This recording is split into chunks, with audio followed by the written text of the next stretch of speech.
What is going on, everybody? Welcome back. MTG here with another episode. If you're new to the channel, hi there. So the iPhone 16 Pro, I've been using this device since its release in September of 2024. It's been about 7 months and we need to talk. There are some good things about this phone, but there are some not so good things about this phone. And then there's the whole thing of iPhone 17 series coming out this September, and then the whole dilemma of tariffs and things like that, which I'm just going to briefly talk about. But with this device, the iPhone 16 Pro, starting things off with design, I'm happy I switched from the Pro Max model from last year and the year before to the regular Pro model, because the only difference is just the size and having a larger battery going with the Pro Max model. But if you don't really care about having a larger display, you don't care about having a larger battery, you can go with the iPhone 16 Pro. Same camera setup and same everything else. There's really no features you are missing out. And that's why I went with it. I wanted a compact flagship. By no means I still don't think a 6.3 inch display size phone is compact, but I guess that's what it's being marketed as, or I'll put it this way, that's what tech Twitter and everything and everyone else is saying, like a 6.3 inch display is now considered compact. I think iPhone 13, iPhone 12 mini is still compact, and I wish Apple kept it. But regardless, moving on from that topic, display quality itself has also been really good. I do have this matte screen protector, and I actually did pick this up from the TikTok shop. So if you do want to check it out, I'll see if I can leave a link in the description down below.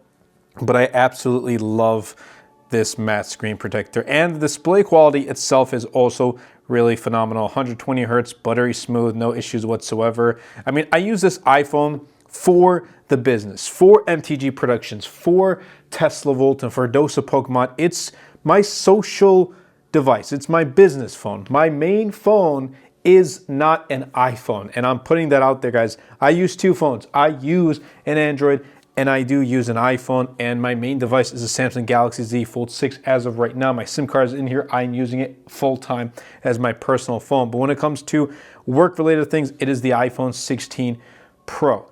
Now, I also do love this black titanium. I'm super glad I went with it, and I still rock a case with it. So whenever I go out, I use this case from ESR, and I absolutely love it. First of all, this video is not sponsored, by the way, but this right here, when you put it on, it pretty much, you can use the camera control, although I have turned it off as of right now, just because I don't really use it that often, but it still has that covering, so it covers the camera control button. It also works as a stand and things like that. But my point is, like, I'm using a case when I go outdoors, and when I'm indoors, I like to just rock the phone caseless. But I really do like this black titanium. I just love the iPhone 16 Pro, just how it feels in the hand, easy to hold, easy to use one-handed, absolutely awesome. So when we get into the software and the performance department, I am kind of annoyed. One, because like the software itself, iOS 18, is very buggy. Like I just have like these random times where it just freezes, and I literally have to like lock the phone and then reopen it like that for it to work. And sometimes it's super laggy and slow. I mean, when it's buttery smooth, it is really smooth. But when it does freeze, like, it gets super annoying. I haven't really experienced this on my Android devices, and I test out a lot of Android devices. But for some reason, it's been happening with my iPhone. I don't know why, and I've downloaded it to like the latest iOS 18.4, and I still have those lags, and it's been getting very annoying. But the main thing that I've kind of been annoyed with is Apple Intelligence. Not the fact that, with the features that we have right now, it's not those. That's okay, having what we currently have. Like, I like using Cleanup in the Photos app. The fact is, Apple touted the iPhone 16 series is built for Apple Intelligence, but the entirety of Apple Intelligence has not been released. We haven't gotten the revamped Siri or anything like that.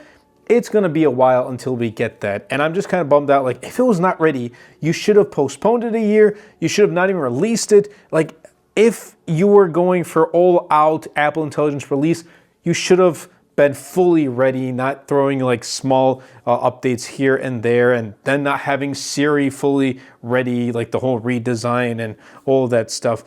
It's not ready.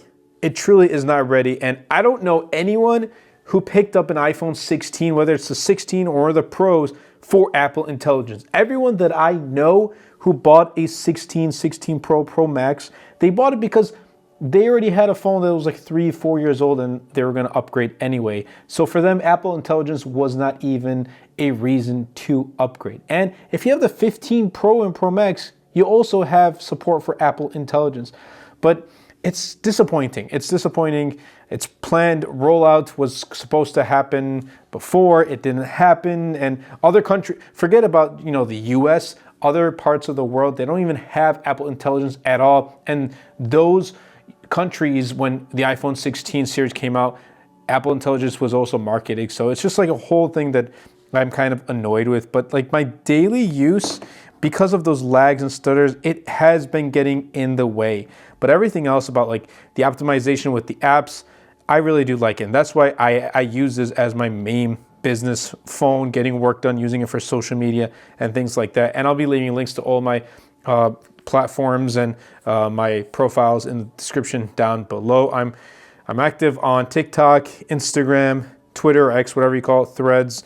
So definitely be sure to take a look. Now, when we come to the cameras with the iPhone 16 Pro, I think this is the only part of the phone that has not surprised me or has done something out of the ordinary. It performs like a champ, both in photos and videos. Whether you're using the wide, the ultra wide, or the telephoto lens, it's going to perform like a champ. I absolutely love it.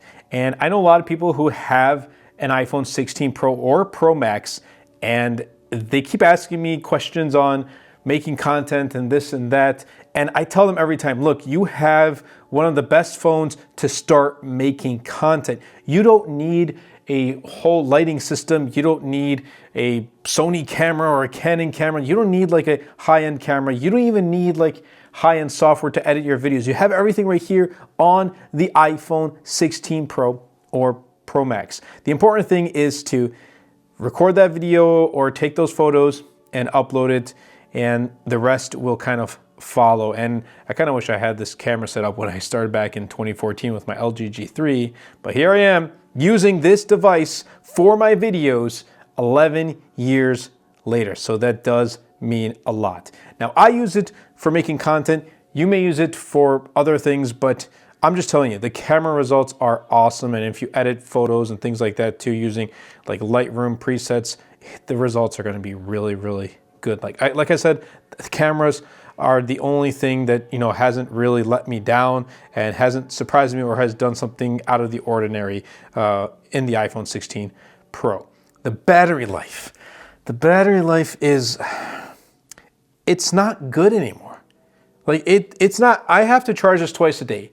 And you're probably wondering like, well, you're using the phone a lot, so what's going on? Yes, I am. I am using the phone a lot. Like this is what I do on the daily. This is my main thing right now.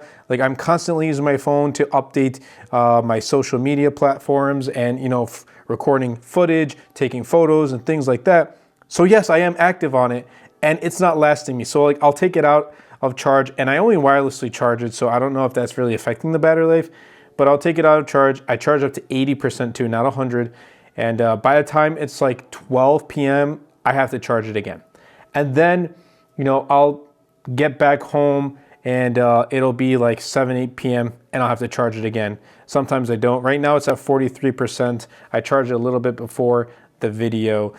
So it's just like not really lasting me all day. Now charging speeds aren't too bad. Like it gets the job done, and I am happy that there is MagSafe. So if I need to, like I said, wirelessly charge, I have that option. If I need to use a wireless power bank, I also have that option. So I'm really glad that MagSafe is here. Like I make sure my Android devices, have MagSafe with their cases. So like for me, I need MagSafe with my devices. But yeah, battery life has not been great. However, if we do go into like the battery health, it's showing 100%. So my maximum capacity is 100%, but I think it's slowly going to drop and we'll see what happens. And I want to quickly talk about the pricing because that's kind of where we're going to lead into like the whole tariff thing going on. And I want to quickly mention that, but the pricing has not changed. $999 if you go for the base. I think I have a 256 gig model. I believe mine was $1099, so $100 more. But if you're going to use this phone for making content, you may have to consider how much storage you get. I don't know if 128 gigs is going to be enough. I feel like Apple should have made the base 256 gigs with the regular Pro, just like they did with the Pro Max. But that's gonna lead me into the tariffs and everything that's going on. So iPhone 17 is coming out in September, hopefully, and there's going to be a whole lineup: 17, 17 Air, 17 Pro, and Pro Max. And when you look at the design, it's going to be slightly similar. Like, it's going to actually, I'll put it this way, it's going to be very similar with like the camera section kind of being changed. There's going to be like a camera bar or something like that going on. We'll see. According to leaks and rumors, that's how it's going to look. But tariffs, we don't know what's going to go on with it. It's like they're implementing tariffs, they're taking off tariffs, they're implementing again. And I'm not taking this as a political stance, or which side you're on and things like that. But with the whole tariff situation going around, we don't know what the prices of the next iPhone will be. Maybe Apple might take the loss, like if tariffs are implemented, they'll take the loss and they'll continue selling at that same price, or they may increase the price. I've seen some really sketchy, like wild numbers, like $3,000 for an iPhone. I don't think it'll go that far, but maybe $100 or $200 more expensive. We will see, but just do keep that in mind. Again, there's still quite some time until September, but I just want to kind of put that out there, that this is an ongoing topic that you should keep in the back of your mind. And if you're looking into getting a iPhone 17 or 17 Pro, this may change your decision, because I know price is a determining factor for a lot of consumers, including myself. With the whole Nintendo Switch 2 thing, it was unveiled for $449. They pulled it back because of the tariffs, and now we'll see what happens. But it's going to be a determining factor for a lot of people, so do keep that in mind. But overall, I'm really happy with the iPhone 16 Pro, except with the software and the performance.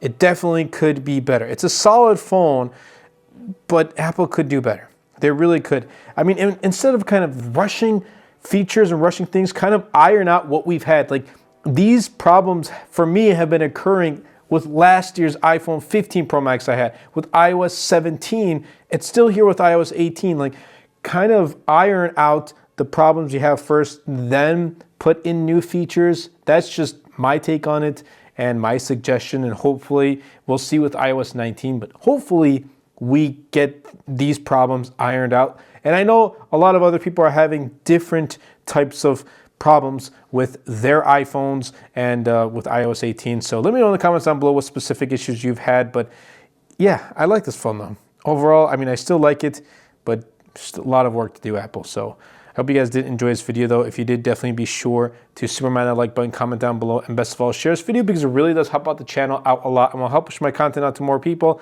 And also definitely be sure to check out my latest wallpaper pack. I'll be leaving a link in the description down below. That's been it from me, and I'll catch you guys in the next video.